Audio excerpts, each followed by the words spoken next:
Hi കൂട്ടുകാരെ, പുതിയൊരു വീഡിയോയിലേക്ക് എല്ലാവർക്കും സ്വാഗതം. അങ്ങനെ ദയക്ക് സംശയം കൂടുതൽ വന്നു തുടങ്ങാനായിട്ട് ദയ പറയണേ, ഞാനന്ന് അനുചേച്ചിയുടെ വീട്ടിൽ നിൽക്കുമ്പോഴും രഘുവേട്ടനുമായി അമ്പിളിച്ചേച്ചിക്ക് കാര്യമായൊരു പ്രശ്നമുള്ളതുപോലെ തോന്നിയല്ലോ. ചെറിയൊരു സൗന്ദര്യ പിണക്കൊന്നല്ല, ഇത് കാര്യമായി തന്നെയാണ് എന്ന് പറയുമ്പോൾ, അടി അമ്പിളി അങ്ങനെ തന്നെയാണ്. അമ്പിളി പിണങ്ങിയാൽ അങ്ങ് പിന്നീട് അടുക്കാൻ പണിയാണ്. എന്നാൽ ഇണങ്ങിയാൽ അമ്പിളി വാരിക്കോരി കൊടുക്കും. അത് അമ്പിളിയുടെ സ്വഭാവമാണെന്ന് നിനക്കറിയില്ല. എന്തായാലും അമ്പിളി ചേച്ചി, രഘുവേട്ടൻ ഇവിടെ ഉണ്ടെങ്കിൽ അമ്പിളി ചേച്ചിക്ക് പ്രശ്നം, ഇല്ലെങ്കിലാണെങ്കിൽ അതിൻ്റേതായ മുറുമുറുപ്പ്. എന്താണ് അമ്പിളി ചേച്ചി രഘുവേട്ടനും തമ്മിലുള്ള പ്രശ്നം എന്ന് പറയുമ്പോൾ അച്ഛയും പത്രയും കരയുന്നു കേട്ടോ. അത് കേട്ടോടെ തന്നെ അമ്പിളി പറയണേ, നീ എൻ്റെയും രഘുവേട്ടൻ്റെയും പിണക്കം അന്വേഷിക്കാനാണോ ഇങ്ങോട്ടേക്ക് വന്നിരിക്കുന്നത്, അതോ ചിരുവിനെയും മക്കളെയും നോക്കാനാണോ? അത് ഞാൻ ചോദിക്കട്ടെ എന്ന് പറയുമ്പോൾ ചിരു പറയണേ, ശരിയാണ് ഇനി ആവശ്യമില്ലാത്ത പ്രശ്നങ്ങളിൽ ഇടപെടേണ്ട. ഭാര്യ ഭർത്താക്കന്മാരാകുമ്പോൾ ഇണക്കവും പിണക്കമൊക്കെ സ്വാഭാവികമാണ്. അതൊന്നും നീ ഏറ്റെടുക്കാൻ നിൽക്കണ്ട. നീ കുഞ്ഞുങ്ങളുടെ അരികിലോട്ട് ചെല്ലുമെന്ന് പറയണ കേട്ടോ. ഇതേ സമയം ചീരുവാണെങ്കിലോ അമ്പിളിയോട് പറയാണ്, ചേച്ചി കുറച്ച് കടന്ന കൈയാണ് ചേച്ചി ചെയ്യുന്നത്, ഇത് കുറച്ച് ഓവറാണ് ചേച്ചി. രഘുവേട്ടനെ ഇങ്ങനെ അപമാനിക്കരുത്, മറ്റുള്ളവർക്ക് മുന്നിൽ ഒറ്റപ്പെടുത്തരുത്. മറ്റുള്ളവരുടെ ചോദ്യം ഈ പറയുന്നത് പോലെ ഉയരും. ഇന്ന് ദയ ചോദിച്ചെങ്കിൽ നാളെ മറ്റുള്ളവർ ചോദിക്കും. അപ്പോൾ ഇതിൽ ഒളിഞ്ഞു കിടക്കുന്ന ഒരു സത്യമുണ്ട്. ആ സത്യം പുറത്തു വന്നാൽ തീർച്ചയായും എൻ്റെ അമ്പിളി ചേച്ചി ആർക്കാണ് പ്രശ്നം ഉണ്ടാവുക എന്നുള്ളത് ഒന്ന് ചിന്തിക്കുന്നത് നല്ലതാണെന്ന് പറയുന്നു കേട്ടോ. അത് കേൾക്കുന്ന അമ്പിളിയുടെ ഉള്ളിൽ ഒരു ഭയം വരുന്നു കേട്ടോ. എന്നാൽ ഈ സമയം ആ മനുഷ്യന് ഇതാണ് മോളെ, ഒരു കാര്യത്തിന് ഒരു ഉത്തരവാദിത്വമില്ല. ഒരു കുടുംബത്തോടൊരു ഉത്തരവാദിത്വം ആ മനുഷ്യനുണ്ടാവും. ഇനി അന്ന് ആലോചിച്ച് നോക്ക്. ഇപ്പം എത്ര നേരമായി അങ്ങേരെ പറഞ്ഞയച്ചിട്ട് ഇതുവരെ എത്തിയോ? എൻ്റെ അമ്പിളി ചേച്ചി ഇവിടെ കിടന്ന് കാട്ടുന്നത് അമ്പിളി ചേച്ചിക്ക് വേദന അറിയുന്നില്ല. കണ്ടു നിൽക്കുന്ന ഞങ്ങൾക്ക് വേദനയുണ്ട് ആ മനുഷ്യനോട് കാട്ടുന്നത് കണ്ടിട്ട്. അപ്പോൾ ആ മനുഷ്യൻ ഒന്ന് സ്വതന്ത്രത്തോടു കൂടി പറക്കാൻ പറ്റുമെങ്കിൽ അത് പുറത്ത് പോയിട്ടെങ്കിലും ഒന്ന് വായു വിട്ടോട്ടെ, അത് നല്ലതല്ലേ എന്നൊക്കെ പറയുമ്പോൾ, ആടി അങ്ങനെയുള്ള ഓരോ കാര്യങ്ങൾക്ക് ഈ അമ്പിളി പറഞ്ഞു വിട്ടത് കൊണ്ടാണല്ലോ എന്നെ കാണാതെ ഒരു കുഞ്ഞിനെയും ഒരു ഭാര്യയെയും സംരക്ഷിച്ചത് എന്നൊക്കെ പറയുമ്പോൾ എവിടേക്കോ ചെറുതായി ദയ കേട്ടിരിക്കുന്നു കേട്ടോ. എന്താ പറഞ്ഞത്? കുഞ്ഞിനെ എന്താ ഈ പറയുന്നത്? മനസ്സിലാവുന്നില്ലല്ലോ. ഇതിനൊരു വ്യക്തത ഉണ്ടാക്കണം. അതറിഞ്ഞിട്ട് ഇനി ദയ വിശ്രമമുള്ളൂ എന്നിങ്ങനെ ദയ മനസ്സുകൊണ്ട് ചിന്തിക്കുകയാണ് കേട്ടോ. ഇതേ സമയം ഇപ്പുറത്താണെങ്കിലോ പ്രതിഭയും അനുപമയും കൂടി കാര്യമായി സംസാരം തുടങ്ങിയിരിക്കുകയാണ്. അങ്ങനെ അനുപമ പറയണ, നമുക്ക് ഈ കുടുംബം നേരാക്കി എടുക്കണം, കുറച്ചൊന്നും പൊരുതിയാൽ പോരാ, നല്ലോണം പൊരുതേണ്ടി വരും. എപ്പോഴും എന്നോട് പ്രതികാരമാണ്. അവരുടെ ഈ പ്രതികാരം ഒരിക്കലും തീരത്തില്ല. അപ്പോൾ അവരെ ആക്കി എടുക്കണം. അത് കേട്ടോടെ തന്നെ, അല്ല ചേച്ചി, അതിന് ആദ്യം സത്യത്തെ എപ്പോഴും പറയുന്നത് പോലെ ആ ഹർഷ ഉണ്ടല്ലോ, അവളുമായുള്ള കൂട്ടുകെട്ട് അതെനിക്ക് നന്നായി അറിയാം. എന്തായാലും ഇവരെ ഒന്ന് നേർവഴിക്ക് കൊണ്ടുപോകാൻ പറ്റുമെന്ന് ഞാനൊന്ന് നോക്കട്ടെ. എന്തായാലും പ്രതിഭ കരുതിയിരുന്നു. ഒരു കണ്ണ് പോരാ, 4 പുറവും കണ്ണുണ്ടാവണം. CCTVയുടെ ക്യാമറകൾ നിരീക്ഷിക്കുന്നത് പോലെ അവരെ നിരീക്ഷിച്ചും കൊണ്ടിരിക്കണം. അവരെ എന്നെ തകർക്കാൻ വേണ്ടി ഉപയോഗിക്കുന്ന ആയുധത്തിൽ നിങ്ങളാരും ഇനി വീണു പോകരുത് എന്ന് പറയുന്നില്ല. അപ്പോഴേക്കും ഇവിടെ പുറത്താണെങ്കിലോ സോനയ്ക്ക് ശ്യാമ വിളിച്ചിരിക്കുകയാണ്. അപ്പോൾ ശ്യാമ ചോദിക്കുകയാണ്, എന്താ ഞാൻ വരുമ്പോൾ മേടിക്കേണ്ടത് എന്നൊക്കെ ചോദിക്കുമ്പോൾ, ഇവിടെ അനുവടുത്തി വന്നിട്ടുണ്ട്. എന്താ ഈ പറയുന്നത്? അനുവടുത്തി വന്നിട്ടുണ്ടെന്നോ? അതെ, അനുവടുത്തി എത്തിയിട്ടുണ്ട് ഇവിടെ. അപ്പോൾ ഇന്ദ്രേട്ടൻ അതറിഞ്ഞു? ഇല്ല, ഇന്ദ്രേട്ടൻ അറിഞ്ഞിട്ടില്ല. അവർക്കിടയിൽ എന്തൊക്കെയോ പിണക്കങ്ങൾ ഉണ്ടെന്ന് തോന്നുന്നു. നീ എന്നിട്ട് എൻ്റെ റൂമിൽ പോയിരിക്കുന്ന അത് പിന്നെ ശ്യാമമോള്, സോനെ നിൻ്റെ കുശുമ്പും കുഞ്ഞായ്മ ഇനി വേണ്ട കേട്ടോ അനുവടുത്തിയോട്. അതല്ല ശ്യാമേട്ട, എനിക്ക് അവരെ നേരിടാൻ ഒരു ബുദ്ധിമുട്ടുണ്ട്. ഒരുപാട് കുറ്റപ്പെടുത്തിയതല്ലേ ഞാൻ അവരെ. അപ്പോൾ എനിക്ക് നേരിടാൻ അതിൻ്റേതായ ഒരു ചമ്മലുണ്ടെന്ന് പറയുന്നു കേട്ടോ. ഇതേ സമയം എന്നാൽ ശരിയെന്നും പറയാണ്. പിന്നീട് ശ്യാമാണെങ്കിലോ ഇന്ദ്രൻ്റെ അഴുകിലോട്ട് പോവാണ്. ഇന്ദ്രേട്ടാ, കാര്യം കുറച്ച് ഗൗരവമുള്ള കാര്യം പറയാനാണ് വന്നത്.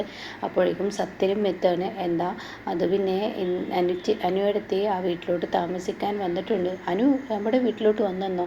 അതെ, വന്നിട്ടുണ്ട്. അതുകൊണ്ട് തന്നെ ഇനി CCTV വെച്ചതുപോലെ തന്നെ നമ്മുടെ എല്ലാവരുടെയും കണ്ണുകൾ നമ്മുടെ അമ്മയുടെ നേർക്കുണ്ടാവണം എന്ന് പറയുന്നു കേട്ടോ സത്യൻ.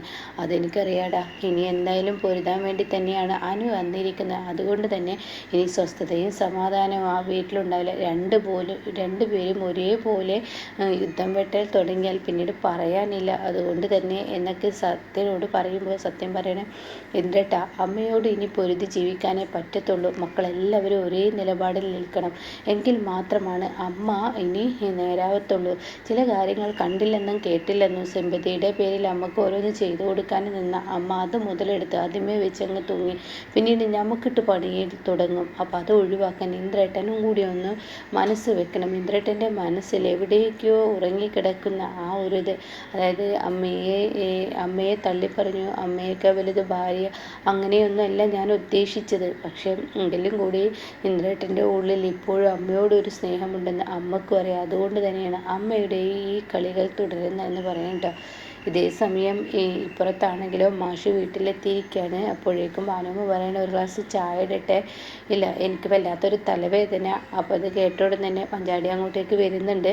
അങ്ങനെ മഞ്ചാടി, ഞാൻ കോളേജിലോട്ട് പോട്ടെ എന്ന് പറഞ്ഞോടെ തന്നെ മാഷ് പറയണത്, പഠിക്കാനാണ് നിന്നെ വിട്ടത്, കോളേജിൽ കറങ്ങി നടക്കാനല്ല. ആ ഒരു വിചാരം എൻ്റെ മോൾക്ക് എപ്പോഴും ഉണ്ടായെന്നു. അച്ഛനെ ഉപദേശിക്കാൻ മാത്രം എൻ്റെ മോള് വളരുമെങ്കിൽ മകള് അച്ഛൻ പറയുന്ന വാക്കുകൾക്ക് ചെറിയൊരു വിലയെങ്കിലും കൊടുക്കണം എന്നും പറഞ്ഞിട്ട് മാഷ് അകത്തോട്ട് കയറിപ്പോകുമ്പോൾ, ഈശ്വര ഇതെന്താ ഭാനുമ്മ അച്ഛൻ ഇങ്ങനെയൊക്കെ സംസാരിച്ചത്? നേരത്തെ മോൾ സംസാരിച്ചത് മാഷിന് ഇഷ്ടപ്പെട്ടിട്ടുണ്ടാവില്ല, അതുകൊണ്ടായിരിക്കും. അതല്ല ഭാനുമ്മ, അച്ഛൻ്റെ മനസ്സിൽ വേറെ എന്തൊക്കെയോ കറകളുണ്ട്. അച്ഛൻ എന്തോ പുറത്തിറങ്ങിയപ്പോൾ അറിഞ്ഞതുപോലെ. എന്താ, നീ എന്തെങ്കിലും മറച്ചു വെക്കുന്നുണ്ടോ എന്ന് ഭാനുമ്മ ചോദിക്കുമ്പോൾ, ഞാനൊന്നും മറച്ചു വെക്കുന്നില്ല, പക്ഷെ അച്ഛൻ്റെ പ്രവൃത്തിയിൽ എനിക്കങ്ങനെ തോന്നിയെന്ന് പറയണേട്ടോ.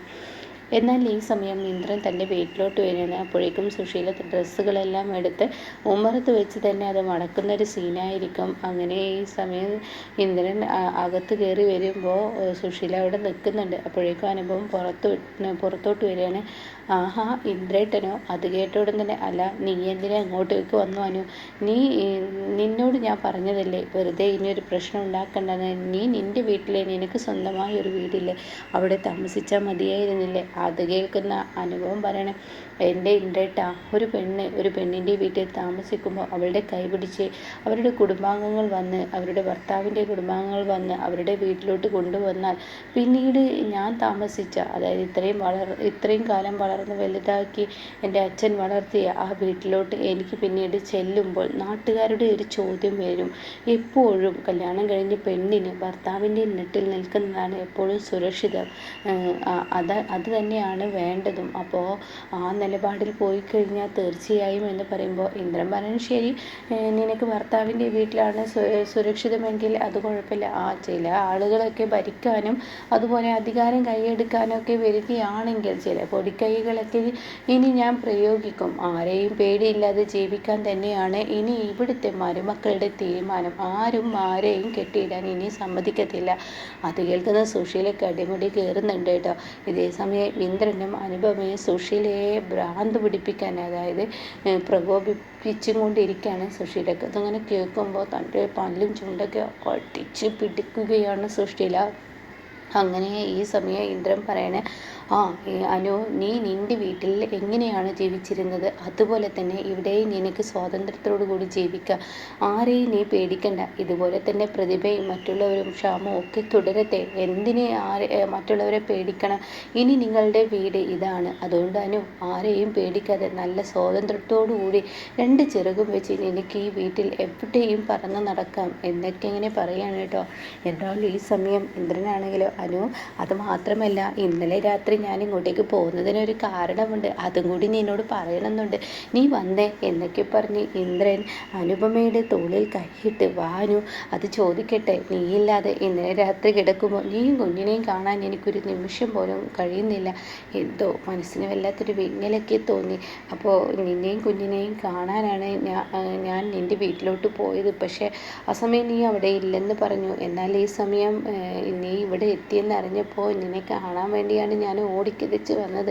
ഇതൊക്കെ കേൾക്കുന്ന സുശീലൊക്കെ അടിമുടി കയറാണ് കേട്ടോ. എല്ലാ വാക്കുകളും തനിക്കിട്ട് കുത്തുകയാണ്. തനിക്ക് അറിയാൻ വേണ്ടി തന്നെയാണ് തന്നെ മുന്നിൽ വെച്ച് സംസാരിക്കുന്നതെന്ന് സുശീലക്ക് മനസ്സിലാവാണ്. ഇങ്ങോട്ടും നീങ്ങാനില്ലാത്തതുകൊണ്ട് തന്നെ അവിടെ തന്നെ നിൽക്കുകയാണ്. എന്നാൽ ഈ സമയം ഇപ്പുറത്താണെങ്കിൽ ഇവർ മനഃപൂർവ്വം സുശീലയെ ഭ്രാന്തിയെ പോലെ ചൂടാക്കിക്കൊണ്ടിരിക്കുകയാണ് കേട്ടോ. വാനു, ചോദിക്കട്ടെ, കുറച്ചൊക്കെ എന്താ ഇന്ദ്രേട്ടാ ഈ പബ്ലിക്കായി ഇങ്ങനെയൊക്കെ ചെയ്യുന്നത്? അതൊന്നും കുഴപ്പമില്ല അനു, നീ എൻ്റെ ഭാര്യയാണെങ്കിൽ നിന്നെ എന്ത് ചെയ്യാനുള്ള അവകാശം എനിക്കുണ്ട് എന്നൊക്കെ പറഞ്ഞ് തോളിൽ കൈയിട്ട് തൻ്റെ നെഞ്ചോട് ചേർത്ത് പിടിച്ച് കൊണ്ടുപോകുന്നത് കാണുമ്പോൾ അവൻ്റെ ഒരു കൊഞ്ചലും കുഴിയലും ഈശ്വരാ, ഇത് കാണണ്ടേ? എന്തൊരു വിധിയാണ്! ഏത് ദുർബല നിമിഷത്തിലാണാവോ താൻ തൻ്റെ കഞ്ഞിയിൽ വിഷം ചേർക്കാൻ തോന്നിയത്. അതിപ്പോൾ തനിക്ക് തന്നെ തിരിച്ചടിയായിരിക്കുന്നു എന്നൊക്കെ സുശീല ചിന്തിക്കുന്നു കേട്ടോ. അപ്പോൾ എന്തായാലും മിനി സുശീല മരുമക്കളെല്ലാം മിനി സ്വാതന്ത്ര്യത്തോടുകൂടി ചിറക് വെച്ച കിളിയെ പോലെ പറക്കുമ്പോൾ സുശീലയ്ക്ക് അവിടെ ഒതുങ്ങിക്കൂടേണ്ട അവസ്ഥയിലോട്ടാണ് കേട്ടോ ഇനി കഥ പോകുന്നത്.